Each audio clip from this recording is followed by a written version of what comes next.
Hello and welcome back to the Games Kingdom. My name's Carl King and today we're going to be looking at a new game that's just been released, and it's called Emergency Operations Center, and it's the ultimate disaster response strategy game, and it's single player or co-op. It's 1 to 8 players, and it's by Arthur J. Simental.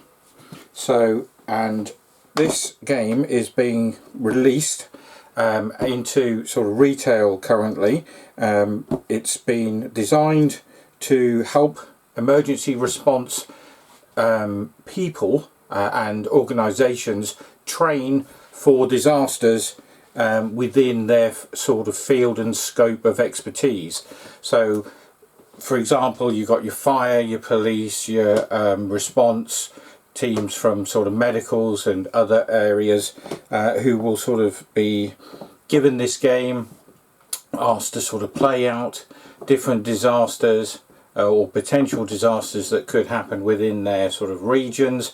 Primarily, obviously, this is an American based game and has been brought out by an American company and designed in America. So you've got your emergency management, fire, police, transportation, public works and energy, public health and medical, mass care and National Guard. So you can play, obviously the player packs are in here for all 8 of those roles, so you can have up to, as I say, 8 players playing this game. You can play it solo as well, so this is the Ultimate Edition, and then obviously with the base game you get all of these other items here. So you've got your maps, cards, dice, chaos dice, you've got debris game markers, you've got your crisis tokens. We'll be having a look in the box in a minute, but yeah, this game has been sent for me to sort of do this video, but also to play and then do a review on it. As I say, it's now being sort of sent out to people who have sort of pre-ordered and backed this. But yeah, this is a game that is also, as I say, out in the field, as it were, for emergency response teams and organisations to sort of play and use as a sort of training aid to their programs. So a bit like sort of war games were used and are still being used with sort of within the military. This game has now been brought out with these organisations in mind, and I believe the person who has done this game is also within that field, so he knows obviously what goes on and is required for the sort of response teams and what they need to sort of come up against, and to see how they respond and what sort of decisions they will take, and what sort of repercussions and things that those decisions may have if they don't go well, and then obviously how they react to anything else that happens. So let's have a quick look through. So this is the booklet and game manual that you get. Now there are going to be others released, and I believe you can go onto their website and also their Facebook page, and that is called emdisastergaming.com. so there is a shop on there that you can buy this and other things from. You can buy merch, dice and other bits and pieces. But yeah, so initially we've got the Colorado Springs Wildfire Mayhem, so that's what's in this box, but there will be others that you can purchase, and you can use obviously the contents in here, and there may be other things that come with those expansions and different scenarios. So it tells you how to set the board up. So as I say, we'll have a look through the components in a minute. I haven't opened any of the packs of cards and things at the minute, so we'll get to do that on camera. So you've got the wildfire set up, and then it tells you how to play the game. There are some videos online as well, some on YouTube and play. So if you put EM Disaster Gaming in, you will, and Emergency Operations Center into a YouTube search, you will also be able to find sort of some instructional videos on there, and some intro videos as well from the sort of people who've brought this game to life, as it were. So yeah, you've got all of the bits and pieces. It's not a huge rule book, so there's not hopefully a lot to learn, and then you will obviously get down to playing the game. So as you can see here, you've got Oregon, San Francisco, Hawaii, Kansas, Florida and Texas.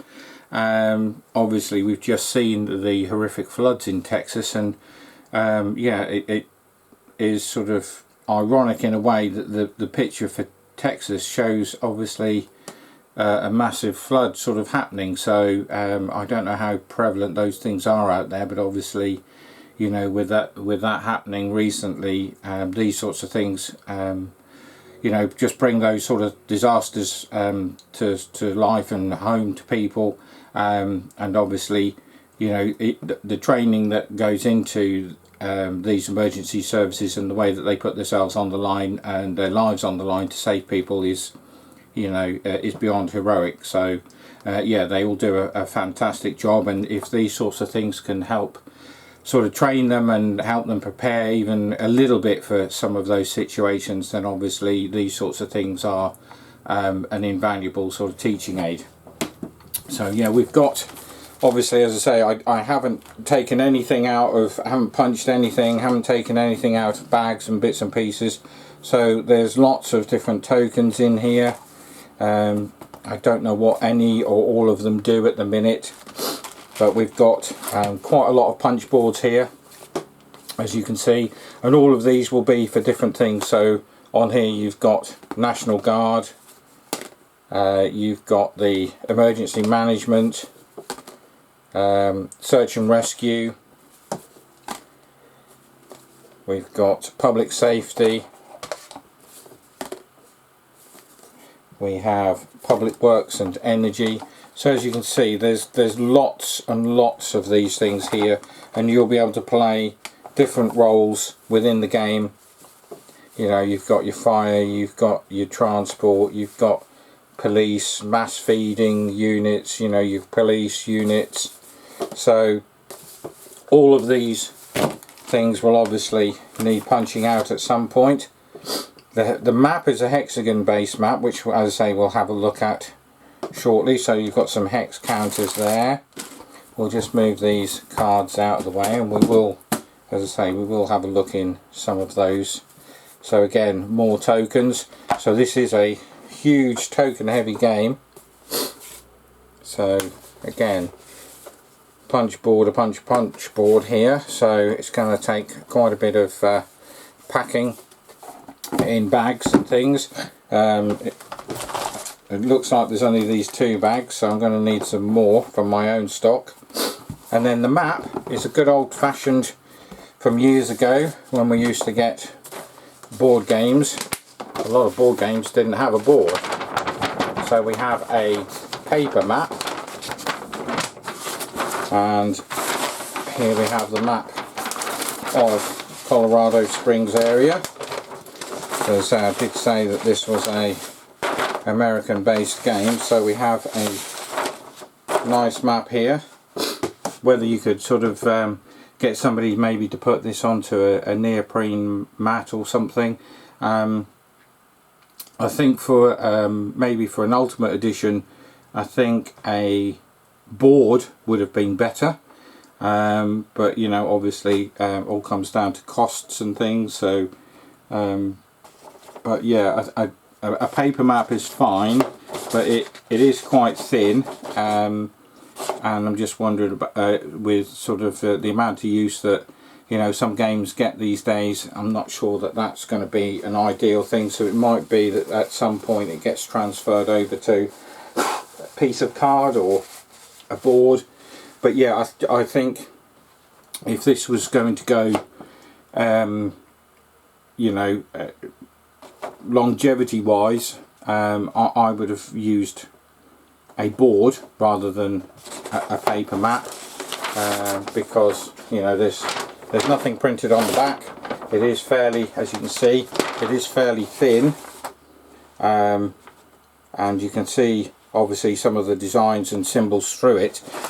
When you consider the quality of the card stock that they've used for the bits, that's excellent, and is far better than in some games that, you know, I've got in my collection. Very nice thick pieces of printed card. I do think that this slightly lets it down in the fact that it is as thin as it is, and you know, it's going to take, I'm going to need to be handled with care every time it's sort of taken out for use. Well, actually, we'll probably put that back in the box last, after we've put everything back in later.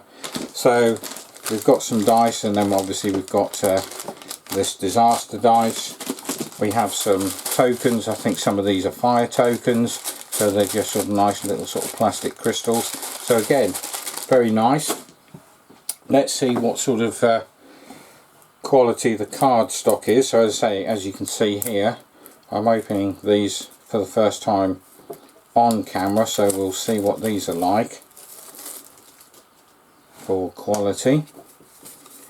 Not too bad. I've seen games with worse stroke thinner card than this. They're not you know, sort of your normal card stock as such, but yeah, I think they're good enough quality. And to be honest, again, if I was going to play this game a lot, then I would do what I normally do with games that's going to see a lot of use, and that would be to put them into sleeves anyway. So the fact that they're not overly thick, if they go into sleeves, that's not too bad, because the thicker the card and then putting them into sleeves obviously builds up the thickness of those cards and sleeves, and sometimes you do find that they make the box sit proud. But yeah, you can see that the artwork on here is quite sort of descriptive of what they are and what they're going to be used for.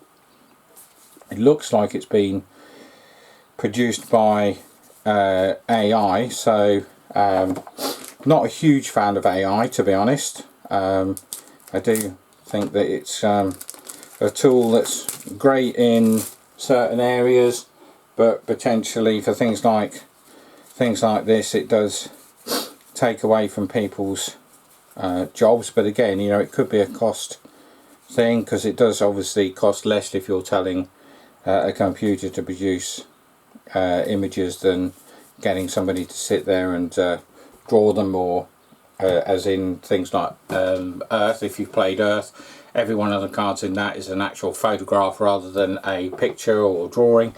But yeah, no, you know, for the amount of cards that you've got here, there is a lot of cards in this game for different, and I assume there's going to be different cards for different sort of factions, for organisations and things, and then obviously you've got your events and your disasters and bits and pieces to work through.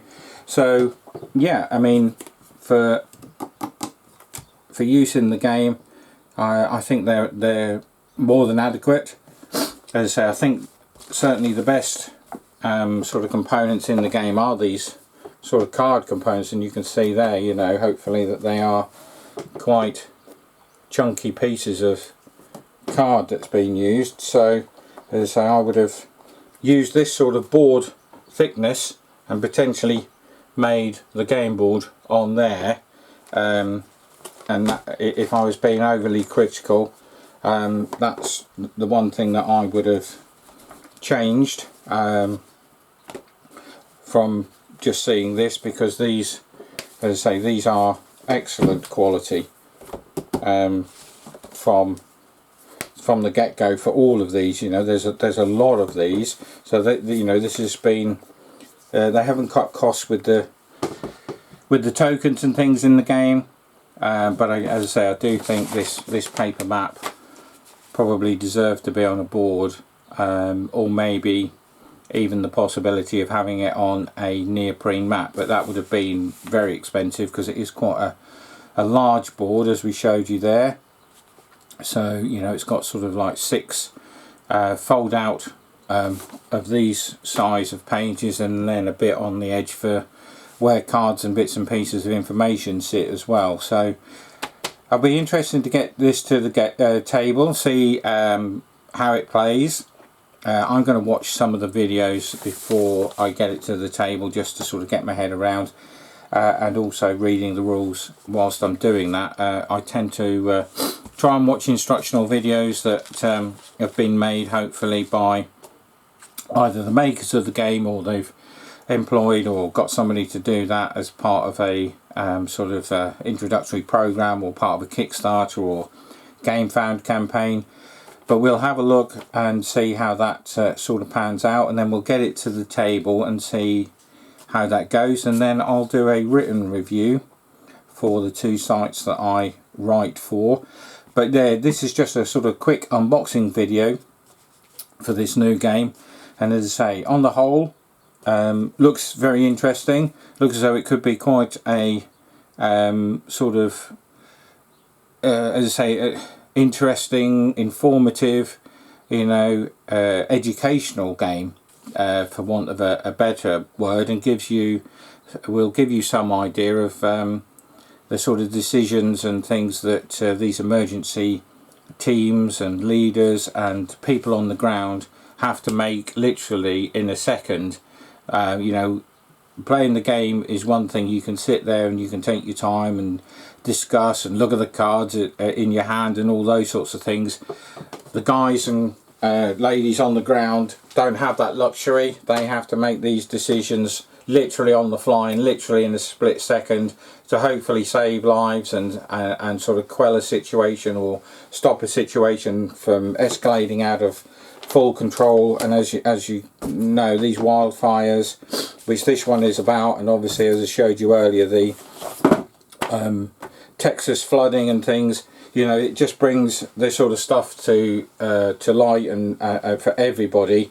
So it will give people a better understanding, and hopefully if this is out in the marketplace and people get to play this, it would be, I think this would be good to get this into schools and get teams sort of teaching kids and getting kids playing this, because when they're out, you know, and they're playing, you know, campfires and matches and bits and pieces, if that stops them to think, oh, we're not, you know, we're not supposed to be lighting fires here, and we're not supposed to be doing this, you know, we could set off a disaster.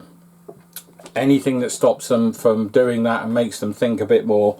And if it's something like this, just playing a game, they don't realise while they're playing the game, they're taking all this information in, they're learning about these situations, and that their actions or people's actions have consequences. So these sorts of things, not only being, or can be good fun to play, they're educational, and they will teach people and teach young people more responsibility about, you know, being a bit careful around certain areas and doing certain things, and just making sure that what they're doing doesn't sort of lead to anything nasty. So as I say, we'll get this to the table, we'll have a play. I'll play it solo, then I'll try and get a group game of this going as well, depending on how that solo game goes, and we'll come back and we'll do a review, and we'll have another a report, and I'll let you know how it went.